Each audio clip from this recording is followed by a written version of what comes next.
Icône pour vous servir. Les dragons, ces bêtes énormes, puissantes et magnifiques, porteuses de chance ou de malheur. Maintes histoires et légendes décrivent ces bêtes puissantes, maléfiques et gigantesques. La planète entière relate des histoires d'animaux fantastiques ressemblant à un lézard, pouvant certaines fois voler et aussi cracher du feu, inondant ainsi les légendes de chaque pays. Mais connaît-on si bien ces dragons? Générique.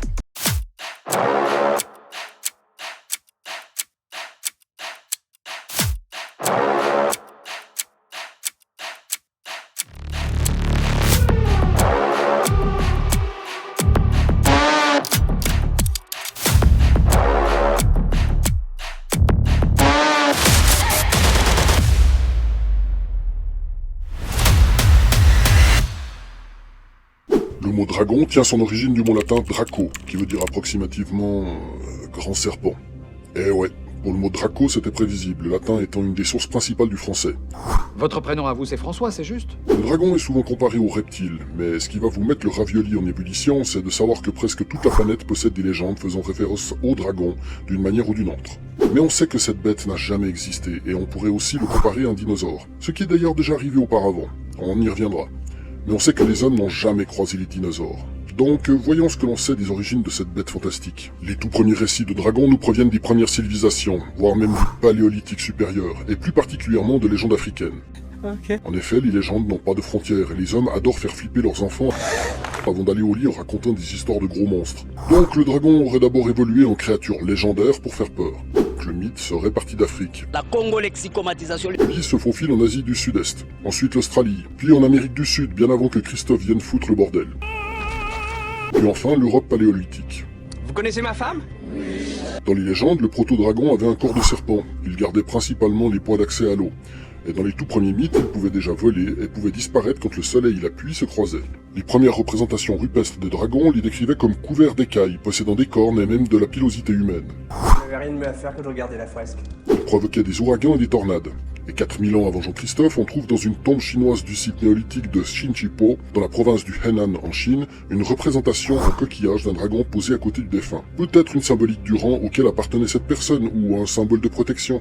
Il y a 2500 ans, sur les murs de la porte d'Ishtar de Babylone, on pouvait aussi apercevoir une représentation de dragon. Cette bête mythique fut largement modifiée et rendue hybride par l'homme au fur et à mesure que de nouvelles histoires et légendes apparaissaient. Partie d'une figure religieuse très lointaine, cette créature fait maintenant partie des créatures mythiques comme la sirène, le yéti ou le sphinx. Bienvenue dans l'Himalaya! De plus, la croyance de l'existence de dragons fut soutenue par la découverte au Moyen-Âge de squelettes de dinosaures. Comme quoi, l'ignorance peut être source d'inventivité et d'imagination chez l'homme, et aussi de stupidité. Et cela prouve bien un fait parfaitement actuel. Dans l'ignorance de ce qu'il découvre, l'homme a tendance à y interpréter ses envies, ses peurs et ses fantasmes. Les pyramides qu'on voit là, au sommet il y a de l'or. L'or c'est le meilleur conducteur pour l'électricité. Et croyez-moi, aujourd'hui on croise encore massivement ce genre de personnes. Je veux pour exemple l'historien chinois Sheng Yu du 3e siècle avant Jean-Charles, qui décrivit la découverte d'ossements de dinosaures comme étant ceux d'un dragon. Au 19e siècle, des paysans chinois décrivirent des œufs d'autruche comme étant ceux aussi d'un dragon. Cela prouve bien qu'il faut toujours se méfier des récits de notre histoire et les remettre dans leur contexte d'origine, ne pas les prendre systématiquement au pied de la lettre. Un autre exemple nous provient du 17e siècle dans les légendes slovènes décrites par le baron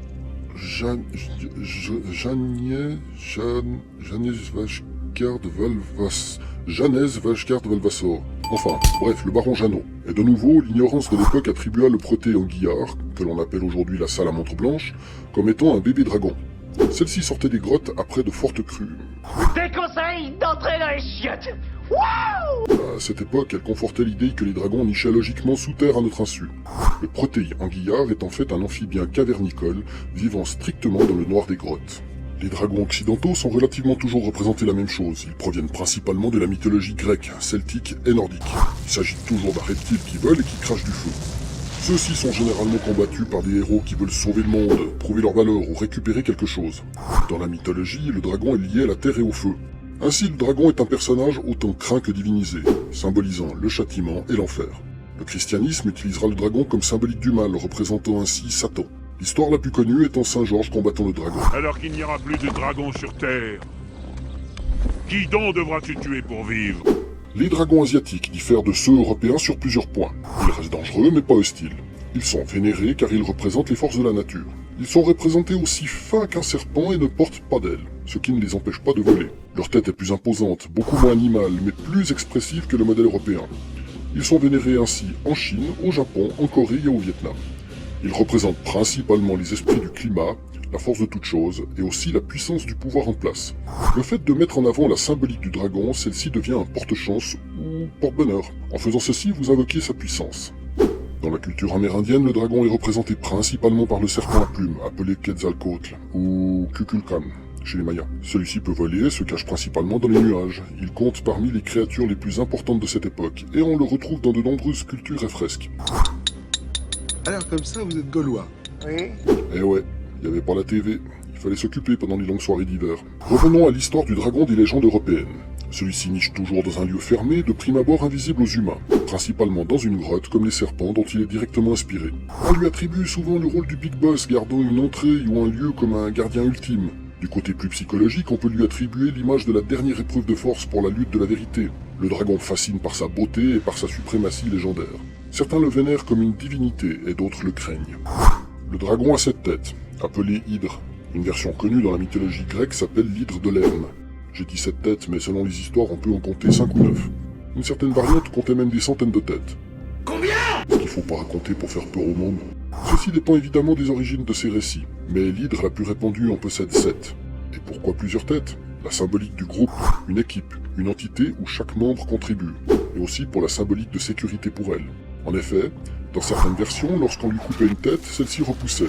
Pour la vaincre, il fallait que toutes les têtes soient coupées en même temps ou sur un laps de temps très court.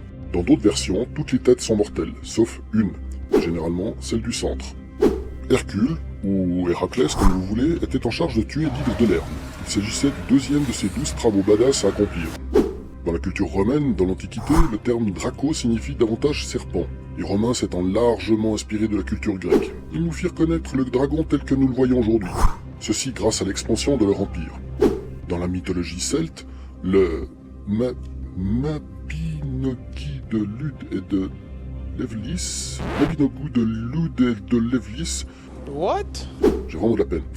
Un conte gallois écrit au XIIIe siècle, racontant la lutte entre un dragon rouge et un dragon blanc. À la fin, les deux dragons sont ivres et meurent en ayant bu de l'hydromel. Selon ce récit, ils sont enterrés dans un sarcophage de pierre au centre de l'île de Bretagne, à Oxford. D'ailleurs, le nom de famille du roi Arthur était Pendragon, qui veut dire tête de dragon. Et le drapeau gallois met en évidence un dragon rouge. Ceci en référence à la famille royale Pendragon. En revanche, c'est dans la mythologie germanique que l'on trouve les origines du mythe du dragon gardien de trésors. Ainsi on peut nommer le dragon Fafnir, possédant une vraie fortune, qui est tué par Sigurd. Aussi dans la légende de Beowulf, un dragon sans nom garde aussi un fabuleux trésor. Beowulf le tue aussi pour s'accaparer de ses richesses. Dans les deux cas, le gigantesque trésor rendait fou son propriétaire. Ça ne vous rappelle pas quelque chose? Vous êtes sûr? Eh oui. Admirez l'immense trésor de Thor. Il s'agit bien du récit de Bilbo le Hobbit, où le roi des nains devient fou après avoir récupéré son trésor qui était gardé par le dragon Smaug. John Ronald Reuel Tolkien, ou tout simplement Tolkien pour les Hobbits, s'était très largement inspiré des mythes d'origine germanique pour écrire son livre Bilbo le Hobbit. En effet, dans ce récit, Bilbon est engagé comme cambrioleur pour retrouver une pierre dans l'immense trésor des nains surveillé par le dragon Smaug. Bilbo, Bilbon, Bilbo, Bilbon... Merci les traducteurs des années 60 de vous être bien mis d'accord. Très beau travail professionnel. Donc Smaug ramène le trésor et ne compte pas s'en séparer. À moi? Il l'avait volé au roi des nains qui était devenu fou avec toute cette richesse amassée. On peut voir que Tolkien n'a rien inventé, il a juste adapté plusieurs légendes qu'il a passées au mixeur avant de tout remettre sur papier. Et là encore, le dragon est symbolique du mal dont on essaie de se débarrasser pour atteindre son but. Le dragon a largement inspiré le cinéma depuis ses origines. Alors que les effets spéciaux commençaient à en mettre plein la vue aux spectateurs, les réalisateurs ont eu l'envie de mettre plus en avant cette créature mythique. Ainsi, le premier dragon qui était vraiment crédible à l'image est apparu dans le film Le Dragon du Lac de Feu en 1981. Ne riez pas, c'était le top du top pour l'époque. Et ce genre de trucage était tout un art. Puis est apparu en 1984 l'Histoire sans fin avec le gentil dragon Falcor, qui ressemble plus à un croisement entre un chien et une brique de Lecandia. Même s'il est très gentil tout plein et que l'animation est vraiment top, ce n'est de loin pas mon dragon préféré. Mais comme c'est un gentil dragon, on pouvait pas non plus le faire terrifiant. N'oubliez pas, au cinéma, les gentils sont beaux et les méchants sont moches. En général. Le film Cœur de Dragon de 1996 raconte l'histoire d'un chasseur de dragons qui se lie d'amitié avec un dragon. Logique. Il décide d'arnaquer des villages. Le dragon brûle les récoltes et le chasseur se propose de leur débarrasser le dragon moyennant argent. Le film est une comédie fantastique destinée à toute la famille. Le dragon est bien fait malgré l'âge des effets spéciaux et on s'attache à ce mignon dragouininet. Il est typique de l'image moderne du dragon tel qu'on se l'imagine dans nos histoires. Et dans ce film, il est mis en avant un court instant un pouvoir que l'on attribue aussi au dragon, celui du mimétisme. Un peu comme les caméléons. Je crois qu'on attribue au dragon tout plein de choses qui arrangent bien l'histoire en général. Tout ceci pour dire que le dragon fait partie de la nature et qu'il vit en symbiose avec elle. Le film Le règne du feu, sorti en 2003, raconte le retour des dragons sur Terre. Un film popcorn sans vraiment être incroyable dont je ne m'attarderai pas. Je vous laisse libre à votre jugement. Les dragons sont très bien faits mais le film manque de surprise, tout est prévisible. Si vous cherchez un film qui donne pas à réfléchir, eh bien régalez-vous avec ça, mais on sent un peu le canevas standard du film fantastique. Le film d'animation Dragon, sorti en 2010, raconte l'histoire de vikings vivant sur une île paumée, dont leur principale préoccupation est la chasse aux dragons. Mais très vite dans l'histoire, ces animaux sont représentés comme des créatures pouvant être apprivoisées, et pouvant aider à la sécurité et au confort des vikings. Charmante animation pour la famille, et on remarque que le dragon principal a toutes les mimiques d'un chat. Et d'ailleurs, la tête est plutôt type félidé. C'est évidemment voulu pour attendrir le public. Très bon film. Par contre, je trouve que les suites 2 et 3 sont plus commerciales que qualitatives. Le dragon s'est très popularisé dans les années 80, non seulement avec le cinéma, mais aussi avec les jeux de rôle comme Donjons et Dragons, qui permet aux joueurs de vivre une aventure de type Heroic Fantasy dans un univers très largement inspiré de Tolkien.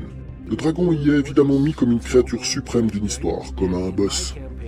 En fait, je vous ai menti, le dragon existe vraiment.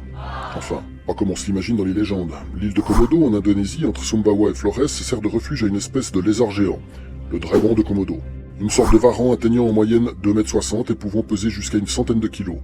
Ses origines sont un peu floues, mais on pense qu'il peut s'agir d'une sous-espèce de Megalania qui mesurait alors 8 mètres de long et vivait encore en Australie lorsque les premiers aborigènes sont apparus, il y a environ 40 000 ans. Le dragon de Komodo est carnivore et peut vous infliger des morsures venimeuses pouvant tuer. Si un jour vous croisez ce genre d'animal en milieu naturel, ne lui tournez jamais le dos. Il peut être fourbe et vous attaquer à la moindre occasion. De nos jours, le dragon reste un symbole de puissance et de pouvoir. En Chine, il représente aussi l'empereur, la nation, la vie et la croissance. Le dragon est une bête inventée sur les peurs de l'homme, faisant partie aux origines de sa religion.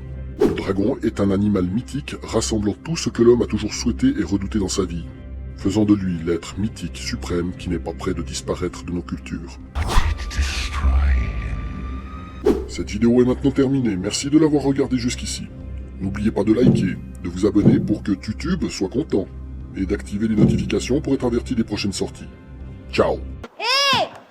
Vous avez oublié quelque chose! Merci beaucoup. Merci. De rien!